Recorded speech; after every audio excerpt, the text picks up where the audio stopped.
So very very good mornings. चलिए फटाफट सभी को आ जाइए, आज की सेशन की शुरुआत करते हैं। और ये जो आज का सेशंस है बिल्कुल ही आप ही के जैसा सेशंस है और आपके लिए बेनिफिटेड है, स्पेशली वैसे कैंडिडेट्स जो लोग जेपीएससी की तैयारी कर रहे होंगे। और ये डेडिकेटेड है हमारे सारे स्टूडेंट्स के लिए जिन्होंने ऑफलाइन हमसे क्लासेस करी है, तो उसी क्लासेस को हम कंटिन्यू करते हैं। और आज का जो सेशंस है, जैसे मुंडा शासन व्यवस्था मैंने पहले क्लासेस में लिया था, आज की जो शासन व्यवस्थाएं हैं वो पढ़ा पंचायत शासन व्यवस्था है। और ये जो पढ़ा पंचायत शासन व्यवस्था है ये उड़ाव जाति से संबंधित है। मीन्स उड़ाव जाति की जो अपनी परंपराएं थी, उड़ान जाति की जो अपने लोकल सेल्फ एडमिनिस्ट्रेशन थे, वो किस तरह से लोकली अपने आप को एडमिनिस्ट्रेट करते थे, उनकी जो पंचायत की क्या व्यवस्थाएं थी, लोगों के बीच में किस तरह के एक सामंजस्य को स्थापित किया गया था, इन सारी चीज़ों को हम देख रहे हैं। और उड़ाव जनजाति की कुछ महत्वपूर्ण बातें को भी हम देख पाएंगे आज, कि जैसे कि उड़ाव जनजाति की जो विवाह कार्यक्रम है या विवाह की जो परंपरा है या विवाह के जो संस्कार है, वो किस तरह के संस्कार पाए जाते हैं, इनके गोत्र की क्या व्यवस्थाएं हैं। मतलब ये पढ़ा पंचायत को हम फॉलो करते हुए, शासन व्यवस्था को फॉलो करते हुए हम एंट्री कर जाएंगे उड़ाव जनजाति की कुछ विशेषताओं को लेके, क्योंकि आपके एग्जामिनेशनों में इस तरह के सवाल भी पूछे जाते हैं। तो आइए सेशन की शुरुआत करते हैं। सभी को अपने अटेंशन को बना के रखने, पेन और पेपर लेके बैठेंगे, ताकि जो महत्वपूर्ण पॉइंट्स है, इंपॉर्टेंट पॉइंट्स है, आप उनको लिख पाओ। तो पढ़ा पंचायत शासन व्यवस्था आप कह सकते हो, या पढ़ा पंचायत शासन। और ये किस जाति के लिए है, तो उड़ाव जनजाति के लिए। आइए, तो पढ़ा पंचायत शासन व्यवस्था के अंतर्गत हम देखते हैं कि कौन कौन सी महत्वपूर्ण बातें हैं। अगर बात करते हैं पॉइंट वाइज, तो यह मुख्य रूप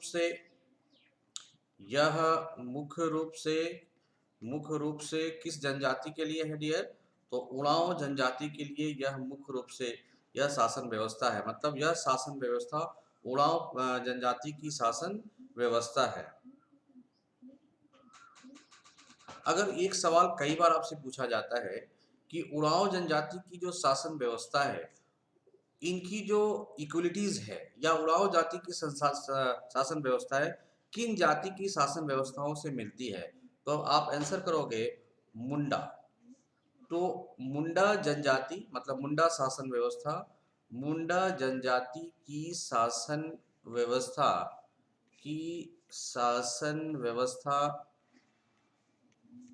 मुंडा जाति की जो शासन व्यवस्था है वो किससे मिलती है, तो उड़ाव जनजाति से मिलती है। दो महत्वपूर्ण पॉइंट है जिसको आपको लिखने चाहिए। ठीक है, तो दो पॉइंट से क्वेश्चंस यहाँ पे आते हैं। पहले स्लाइड्स में आपने देखा कि पढ़ा पंचायत शासन व्यवस्था किस जाति से है, तो उड़ाव से। तो मुख्य रूप से यह शासन व्यवस्था प्रचलित है उड़ाव जनजाति में। दूसरा, ये उड़ाव जनजाति की जो पहरा पंचायत शासन व्यवस्था है, ओके, पंचायत शासन व्यवस्था है, इसका जो इक्वलिटीज है, ये इसकी जो मिलान है, ये किसके साथ है, तो आप बात करोगे उड़ाव के साथ है। मीन्स उड़ाव की जो पढ़ा पंचायत शासन व्यवस्था, यहाँ पे मिस्टेक हो गया डियर, पंचायत शासन व्यवस्था होगी। तो ये जो पंचायत शासन व्यवस्था है ये किससे मिलती जुलती है, तो मुंडा जनजाति की शासन व्यवस्था से मिलती है।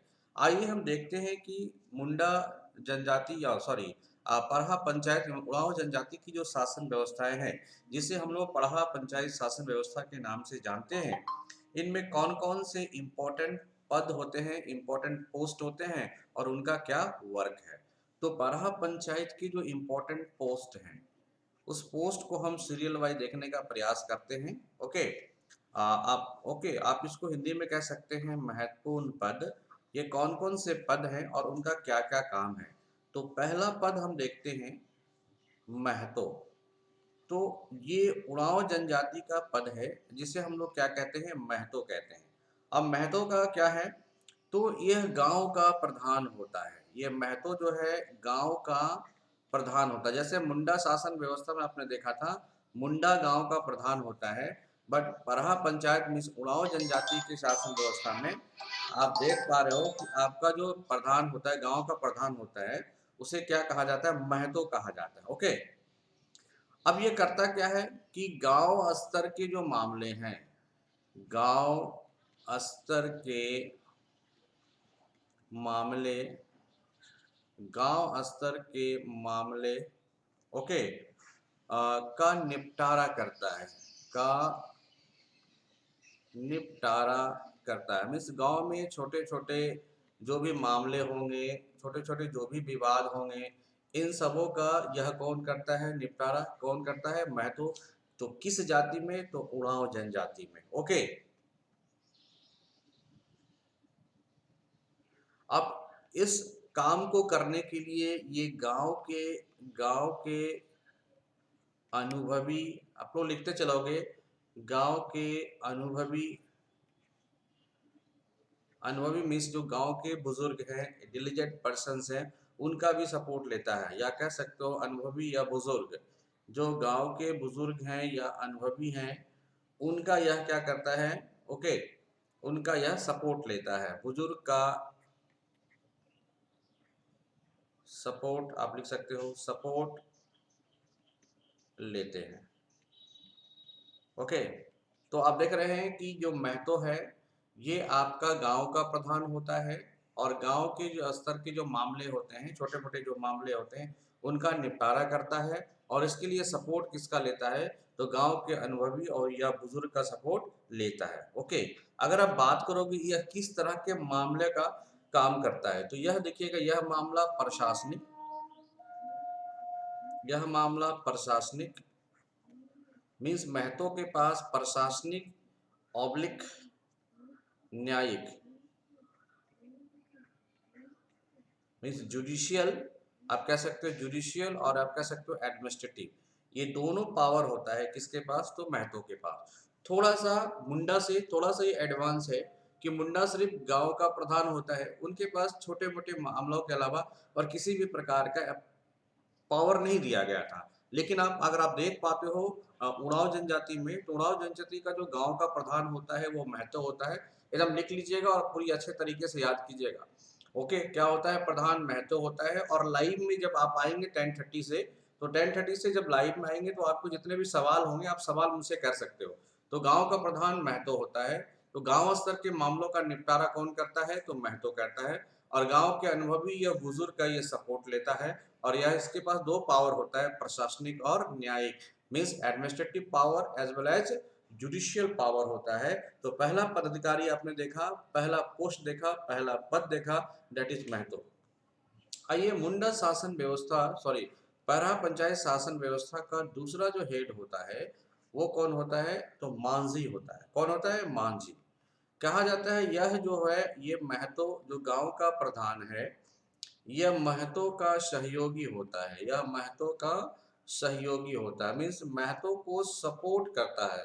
यह महतो का सहयोगी होता है, यह उसको सपोर्ट करता है उनके प्रशासनिक, उनके जो न्यायिक अधिकार दिए गए हैं उनके संचालन में उनको यह मदद करता है। ओके, और यह जो महतो का, मांझी का जो काम क्या है, तो महतो का जो आदेश होगा, महतो का आदेश, महतो का आदेश, या आप कह सकते हो फरमान, आदेश या फरमान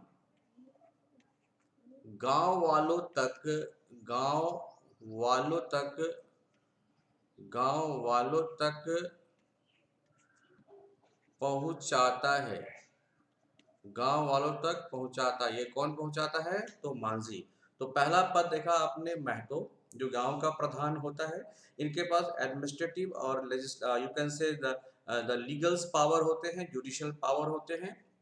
सेकंड आप देख रहे हो कि जो गांव का जो महतो होता है वो अपने गांव की प्रशासनिक और न्यायिक संचालन के लिए गांव के अनुभवी या बुजुर्गों का सपोर्ट लेते हैं।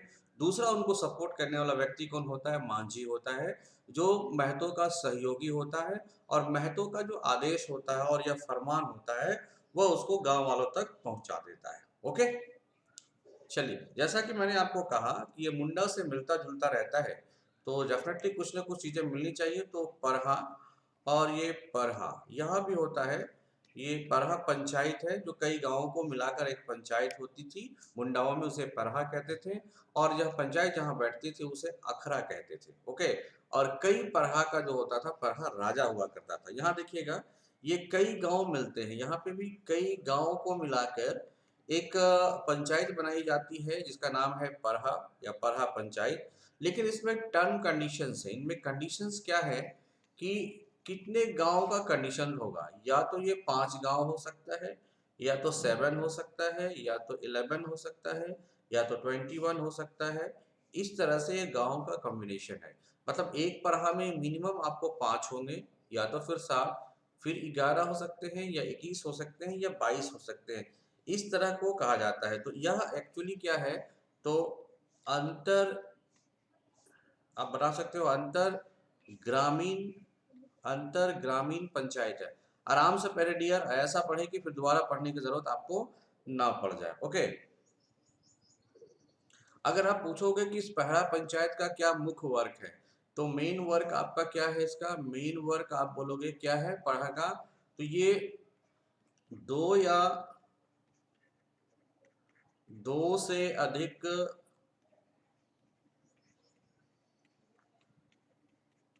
गांवों के विवाद का निपटारा करता है, निपटारा करता है। करेक्ट, दो या दो से अधिक गांवों के जो विवाद होते हैं उसका यह निपटारा करता है। और ये जो पढ़ा है ना, ये उच्च वर्ग या फिर आप बोल सकते हो तो निम्न वर्ग, या उच्च वर्ग और निम्न वर्ग में क्या होता है, विभक्त होता है।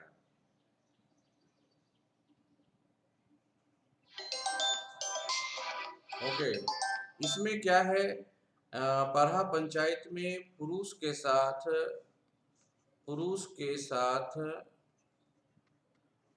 साथ महिला महिला भी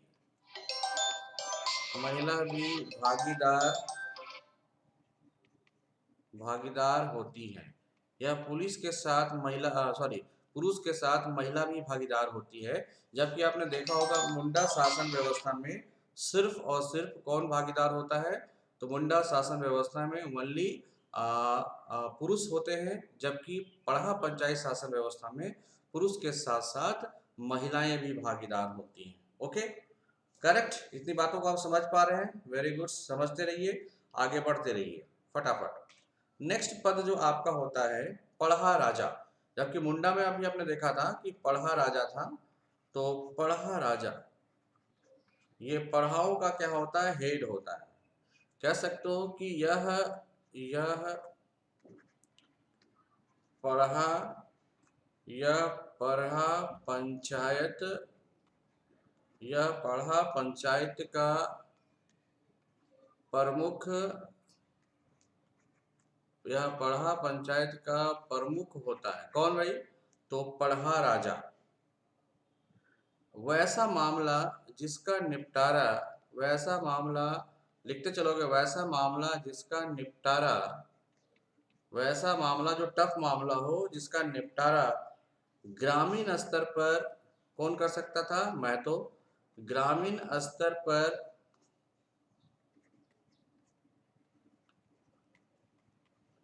महतो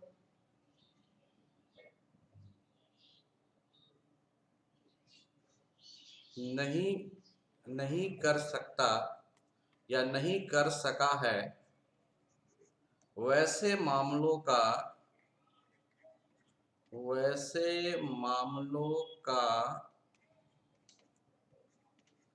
निपटारा कौन करेगा, तो पढ़ा राजा। तो वैसे मामलों का निपटारा कौन करेगा, पढ़ा राजा करेगा। ओके फाइन, तो पढ़ा राजा वैसे मामलों का निपटारा करेगा। करेक्ट, आइए नेक्स्ट देखते हैं। इसमें एक और प्लस पॉइंट होता है पहरा दीवान। क्या नाम है, पहरा दीवान। आप बताओगे यह क्या होता है, पढ़ा पंचायत शासन व्यवस्था का सर्वोच्च पदाधिकारी होता है। सर्वोच्च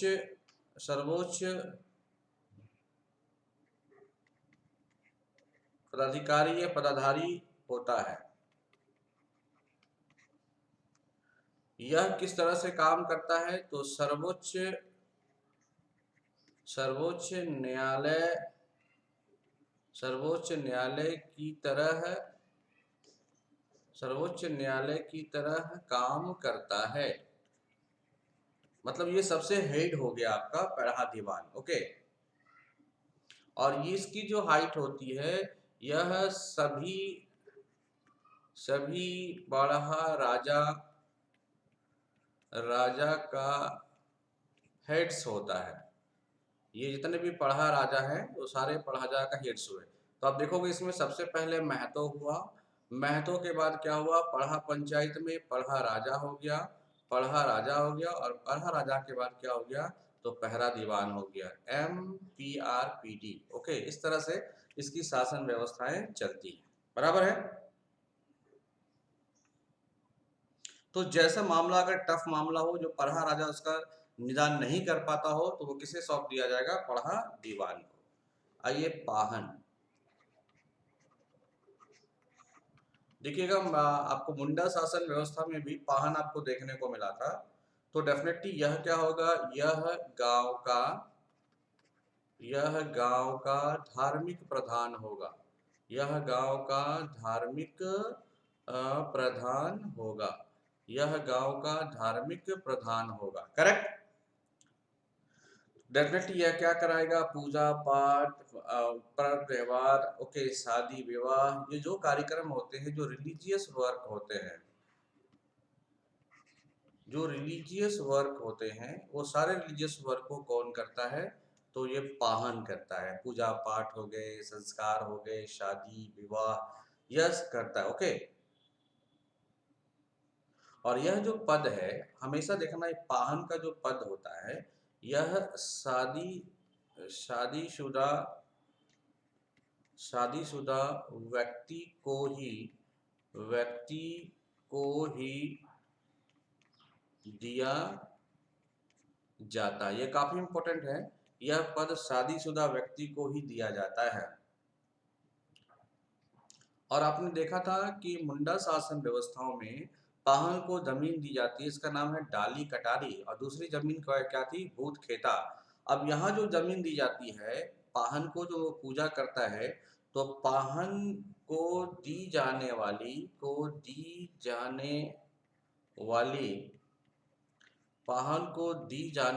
जमीन क्या कहलाती है, पहनई भूमि। क्या कहलाती है, पहनई भूमि कहलाती है।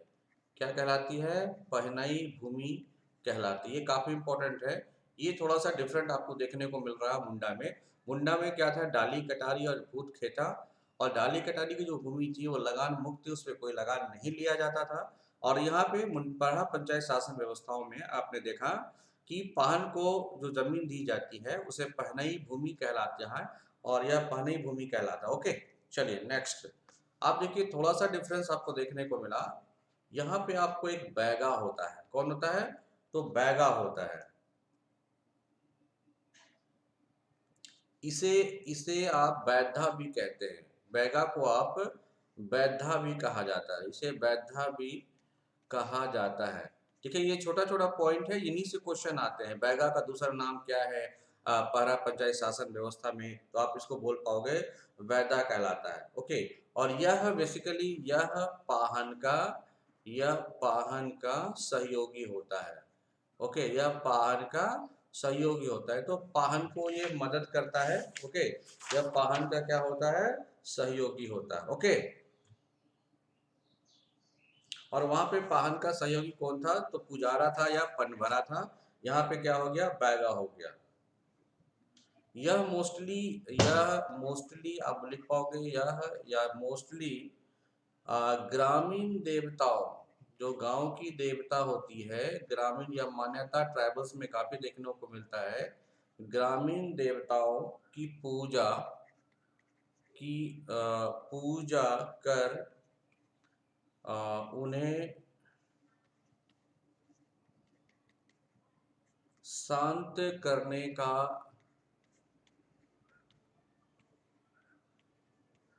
कार्य करता है। कई बार आपने गांव में अगर मूव किया होगा, ट्राइबल एरिया में अलग तरह से ट्रेडिशनल आपको देखते होंगे, वो किसी पार्टिकुलर जगहों पे जाके, या तो दो पेड़ों के बीच में जाके या उस विलेज का किसी पार्टिकुलर स्थान को इस हाई लेवल पे कर दिया जाता है और यहाँ पे मिट्टी के कुछ ऐसे स्टैचू बना दिए जाते हैं, कपड़े से ये लगे होते हैं और इसे ग्रामीण देवता कहा जाता है। और ये देवता नाराज हो जाते हैं तो उससे पूजा करने के लिए उन्हें शांत करने के लिए कौन आता है, बैगा आता है, जिसे वैधा भी कहा जाता है। Okay, correct. अब इनमें जो इम्पोर्टेंट अनदर पॉइंट्स हैं, another important point, another important point, another important point जो है वह है कि शासन व्यवस्था के अंतर्गत पढ़ा में शामिल एक गांव को पढ़ा राजा, दूसरे गांव को पढ़ा दीवान। आपने देखा होगा कि पढ़ा में कई गांव होते हैं, तो जो फर्स्ट विलेज होता है, इस पहरा का जो फर्स्ट विलेज होता है उसे कहा जाता है पहरा, पढ़ा राजा, राजा गांव कहा जाता है। इसका जो दूसरा विलेज होगा, अगर इसमें दूसरा विलेज आ गया तो जो दूसरा विलेज हो गया उसे क्या कहा जाता है, तो आप कह सकते हो उसे कहा जाता है पहरा दीवान। अगर इसमें तीसरा विलेज भी शामिल हो गया तो कहा जाता है पनेर गांव या पनेरे गांव।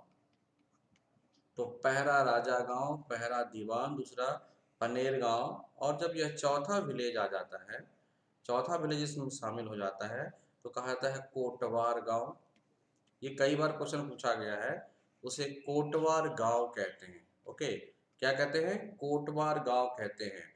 और जो बाकी आपका है रेस्ट जो है, रेस्ट जो विलेज है, वो सारे रेस्ट विलेज को प्रजा गांव कहा जाता है। क्या कहा जाता है, तो प्रजा गांव कहा जाता है। तो ये 5 पॉइंट एडिशनल आपको याद रहना होगा कि पहला विलेज को पहरा राजा गांव, दूसरा जिला को पहरा दीवान, तीसरा को पनेर गांव, चौथा को कोटवार गांव और पांचवा को परजा गांव। इतनी बातों को आप यहाँ से लिख लें ताकि ये काफी इंपॉर्टेंस आपके लिए हो जाता है। ओके, अब कुछ फैक्ट्स देखेंगे हम लोग उड़ाव जनजाति के बारे में।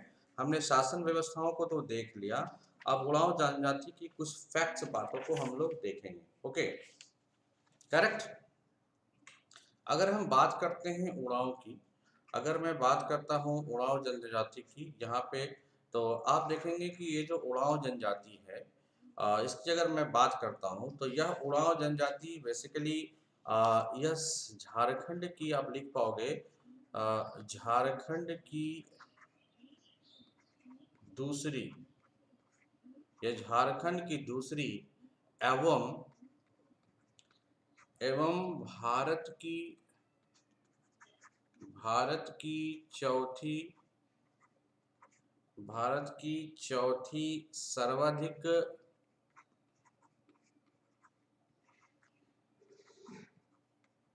जनसंख्या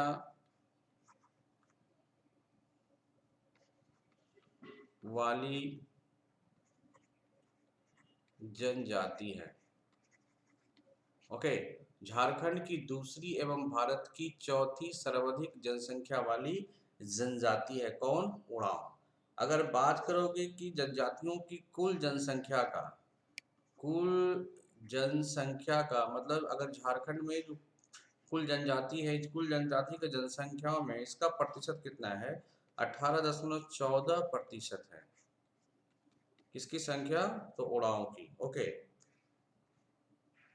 अगर आप बात करोगे कि इनका रेसिडेंस, मोस्टली रेसिडेंस किधर है, ओके, ये किधर किस एरिया में ज़्यादा रहते हैं, तो आप बोल पाओगे छोटा नागपुर। छोटा नागपुर, जब हम लोग झारखंड का डिस्ट्रीब्यूशन करेंगे तब दिखा पाएंगे कि छोटा नागपुर क्या है, उत्तरी छोटा नागपुर क्या है और दक्षिणी छोटा नागपुर क्या है। तो यह याद रखना, तो छोटा नागपुर का जो पठार का एरिया है इसमें इनका निवास ज़्यादा होता है। इसके अलावा संथाल परगना जो गंगा से किनारे सटा हुआ राज्य है, सटा हुआ जिला है, उसे संथाल परगना कहा जाता है। और उत्तरी छोटा नागपुर जैसे धनबाद वाले इलाके को उत्तरी छोटा नागपुर कहा जाता है, उत्तरी छोटा नागपुर कहा जाता है। तथा इसके अलावा कौन है, तो कोल्हान, इसके अलावा कौन है, तो कोल्हान परमंडल। झारखंड को 5 परमंडल में बांटा गया है, तो ये कोल्हान परमंडल, ये इनका रेसिडेंस इलाका है। ये कई एक बार क्वेश्चन के दृष्टि से काफी इम्पोर्टेंट माने जाते हैं कि झारखंड की दूसरी सबसे बड़ी जनजाति कौन सी है, तो उड़ाव है। और भारत की चौथी सबसे सर्वाधिक जनसंख्या वाली जनजाति कौन है, तो उड़ाव है। कुल जनसंख्या मतलब जनजातियों की कुल जनसंख्याओं का 18.14% ये कौन पाया जाता है, उड़ाव पाया जाता है। और रेसिडेंस अगर देखोगे तो छोटा नागपुर का पठार, संथाल परगना, उत्तरी छोटा नागपुर एवं कुलाहन परमंडल, ये इनका रेसिडेंशियल इलाका है। इन जगहों पे उड़ाव जनजाति की संख्या सबसे ज्यादा मिलती है। ओके, अगर हम हिस्टोरिकल एस्पेक्ट्स देखें, अगर हम हिस्टोरिकल हिस्टोरिकल एस्पेक्ट्स को देखते हैं, किसके बारे में, ऑफ उड़ाव। अगर उड़ाव के मैं हिस्टोरिकल एस्पेक्ट्स को देखता हूँ, उड़ाव के हिस्टोरिकल एस्पेक्ट्स को देखता हूँ, तो इन जनजाति का मतलब उड़ाव जनजाति का जो निवास था, पहले ये लोग कहाँ थे, तो इनका निवास एक्चुअली दक्कन, किधर था, तो दक्कन के एरिया में था। ओके, दक्कन माना जाता है, दक्कन का पठार आप बोल सकते हो, इस एरिया में ये माना जाता है। ओके, तो मतलब ये उड़ाव जनजाति दक्कन के पठार से यहाँ आए हैं। और उड़ाव जो है अपने आप को एक दूसरे नाम से भी प्रचलित किया है, इसका नाम है कुडुक। उड़ाव अपने आप को कुडुक कहते हैं, अपने आप को क्या कहते हैं, कुडुक कहते हैं, जिसका मतलब होता है मनुष्य। ओके, तो कुडुक का मतलब क्या होता है, मनुष्य। कई बार आपसे पूछ देगा झारखंड में कुडुक का मतलब क्या होता है, तो मनुष्य। और ये कुडुक सबसे पहले किसने कहा था, तो उड़ाव जनजाति ने अपने आप को कुडुक कहा था। अगर पूछोगे कि इस जनजाति का जो सोर्सेस है, एंसेस्टर्स है, इनका संबंध किससे है, तो आप बोलोगे द्रविड़ प्रजाति से है। किससे है, तो द्रविड़ प्रजाति से है। ये इतने इंपॉर्टेंट सवाल हैं आपके कि हिस्टोरिकल एस्पेक्ट्स ऑफ उड़ाव देखेंगे तो इसका जनजातीय निवास कहाँ है, दक्कन का पठार माना जाता है। कुडुक इसे ये कहते हैं अपने आप को, और कुडुक का मतलब क्या होता है, मनुष्य होता है। और यह द्रविड़ प्रजाति, ओके, से बिलोंग कहते हैं। Okay, correct. अब हम इसके समाज एवं संस्कृति के बारे में देखेंगे कि उड़ाव जनजाति का समाज एवं संस्कृति, समाज एवं संस्कृति की क्या स्थिति है, ये हम लोग देख पाएंगे यहाँ पे। तो अगर हम देखते हैं तो इनकी जो है 14 प्रमुख गोत्र हैं, है ना, 14 प्रमुख गोत्र पाए जाते हैं।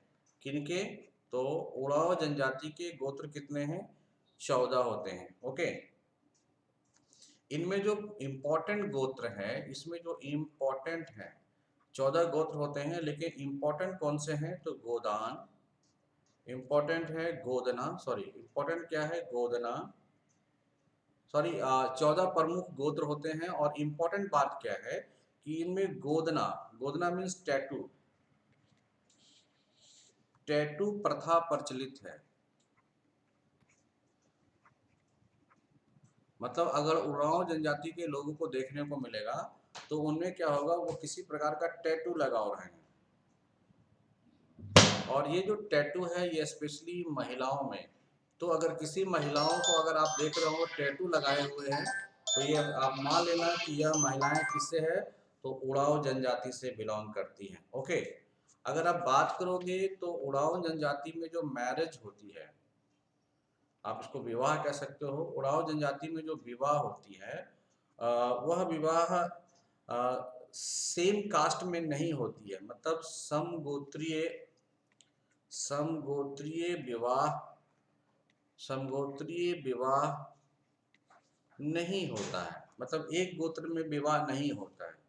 और इस जनजाति में मोस्टली जो विवाह होते हैं पेरेंट्स के सहयोग से होते हैं, इसलिए ये आयोजित विवाह क्या होता है, तो इस जनजाति में विवाह जो होती है आयोजित विवाह होता है। कैसा विवाह होता है, प्लान मैरिज होता है।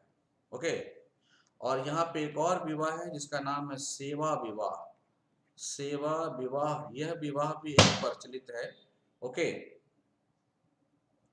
जिसमें क्या होता है, भाभी वर जो होता है, जो लड़का होता है कुछ समय तक उस जो लड़की होती है उसके घर में जाके उनके मतलब माता पिता को सेवा करता है, और इसके बदले में उनका माता पिता खुश होकर अपनी बेटी की शादी उस लड़के से कर देता है। इसे हम सेवा विवाह कहते हैं। ओके, अब क्या है कि यहाँ पे कुछ सामाजिक व्यवस्थाएं की गई हैं, अरेंजमेंट किया गया है, सोशल अरेंजमेंट है, there are some social arrangement, there are some social arrangement in the Oraon tribes. तो उरांव ट्राइब्स में कुछ सोशल अरेंजमेंट देखने को मिला है। क्या कि यहाँ की जो युवा गृह होते हैं, जहाँ पे यंगस्टर लोग बैठते हैं कुछ देरों के लिए, इस युवा गुरु को क्या कहा जाता है, धूमकुड़िया कहा जाता है। जैसे लोग जो लोग वयस्क हो गए, बच्चे से थोड़े बड़े हो गए, तो उनको एक जगह बैठने खेलने कूदने का दिया जाता है, इसका नाम क्या है, धूमकड़िया कहा जाता है। ओके, और इनका जो आप पता ही है, ग्राम प्रधान को हम लोग क्या कहते हैं, तो अभी हमने चर्चा किया था, इस गांव प्रधान को हम लोग क्या कहते हैं, तो महतो कहते हैं। ओके, और इनकी जो पंचायत है, इनकी जो पंचायत है, उस पंचायत को पंचोड़ा कहते हैं। क्या कहते हैं, पंचोड़ा। पंचोड़ा जगह है जहाँ पे पंचायत बैठती है। उठे, और यहाँ पे जो नाच का मैदान है, नाच का मैदान जहाँ पे लोग डांस करते हैं युवा लोग, उसे अखाड़ा कहा जाता है। क्या कहता है, अखाड़ा कहा जाता है। तो अखाड़ा में लोग क्या करते हैं, डांस करते हैं। पंचायत जहाँ बैठती है उसे पंचोड़ा कहते हैं। गांव का प्रधान महतो होता है, और युवा लोग जहाँ रहते हैं एक साथ मिलके खेलते कूदते हैं, अपनी योजना बनाते हैं, उसे हम लोग धूम कड़िया कहा जाते हैं। ओके, उसे क्या कहते हैं, तो धूम कड़िया कहा जाता है। चलिए, इतना आज के डेट में हम लोग रखते हैं, और कल फिर हम लोग इसके आगे सेशन की शुरुआत करेंगे। Okay, fine. चलिए, तो हमेशा खुश रहिए, मस्त रहिए। ओके, और आगे बढ़ते रहिए, और उम्मीद करते हैं कि आपका दिन मंगलमय हो, और कल फिर हम मिलेंगे इसी समय पे। So stay home, learn with us, correct the exam, और use SP AJ Kumar is the referral code for getting Unacademy में। अगर आप इस तरह का सब्सक्रिप्शन लेना चाहते हो तो आप SP AJ कुमार को यूज करो। ओके, सो आज का सेशन इतना ही है। बस इसके क्लासेस होने के बाद हम लोग साइंस के सेशन को देखेंगे। तो आप लोग सारे स्टूडेंट्स लोग सेशन देख रहे होंगे, और 10:30 से जो आप लोग का सेशन शुरू होगी, उस सेशन में आपके जो भी डाउट्स होंगे वो डाउट्स को आप ऑनलाइन क्लियर कर सकते हैं। मैं ऑनलाइन रहूँगा 10:30 से आपके झारखंड के सेशन को लेकर। Thank you, thank you.